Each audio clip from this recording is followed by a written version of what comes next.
سے فارغ ہوا مدینہ گیا ہے، روضہ رسول پہ پہنچا ہے، اس نے روضہ رسول کو دیکھا ہے، گنبد خضرا کو دیکھا ہے، لیکن گنبد خضرا والے کو نہیں دیکھا ہے۔ والے موت تجھ پر قربان، حضور نے فرمایا موت مومن کے لیے تحفہ ہے۔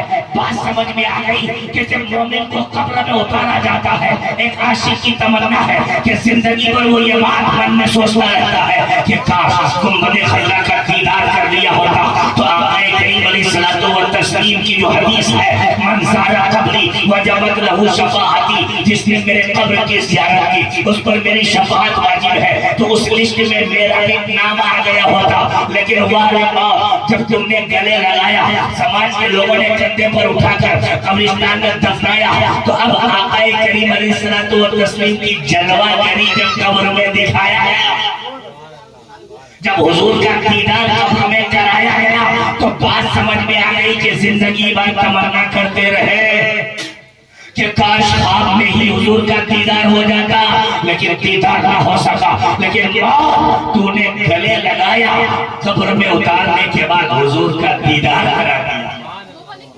اب ایک حاجی صاحب قبلہ 5 لاکھ خرچ کر کے بھی گنبد خضرا کو دیکھتا ہے، گنبد خضرا والے کو نہیں دیکھتا، گنبد خضرا والے کو نہیں دیکھتا۔ لیکن جب موت آتی ہے، اب اس گنبد خضرا والے کا دیدار کرا دیا جاتا ہے۔ اس لیے موت سے ڈرنے کی ضرورت نہیں ہے، موت کی تیاری کرنے کی ضرورت ہے۔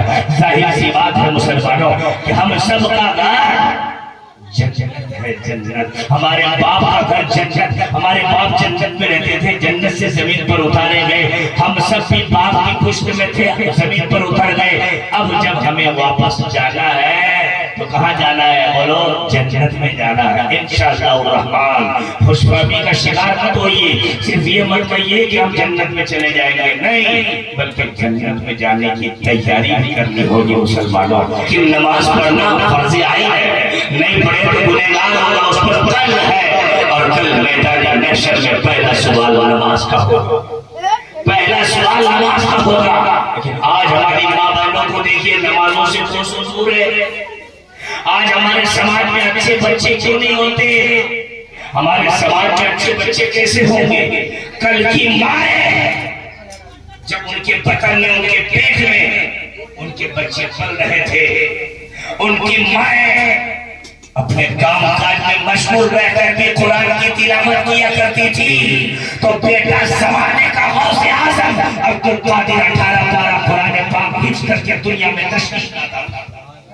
اور آج کی ماں بہنیں بھی کان کھول کر سنیں، بچوں کے کردار کا، بچوں کے کردار کا سارا ذمہ دار اگر دیکھا جائے تو بچے کی ماں ہے۔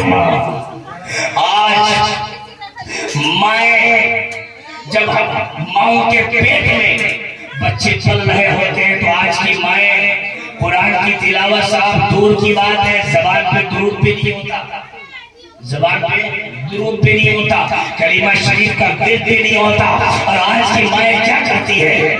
وہ ٹائم ملے اور ذرا بھی موقع ملے کہ ساس ادھر ادھر گئی ہوئی ہے یا تھوڑا کام نہیں ہے تو فوراً موبائل لے کے لیٹ جاتی ہے اور سیریل دیکھنا شروع کر دیتی ہے۔ اور جب مائیں سیریل دیکھتی ہے، اب بیٹا جب اس کے پیٹ میں پل رہا ہوتا ہے، بیٹی جب اس کے پیٹ میں پل رہی ہوتی ہے، تو ان ماؤں کے کردار اور کیریکٹر کی وجہ سے وہ جو بچہ پیٹ میں پرورش پا رہا ہے، جب وہ دنیا میں آتا ہے تو بیٹا اس سے بڑا سامنے ہو جاتا ہے، ہوتا کہ اس سے ماں سے بڑا بیٹا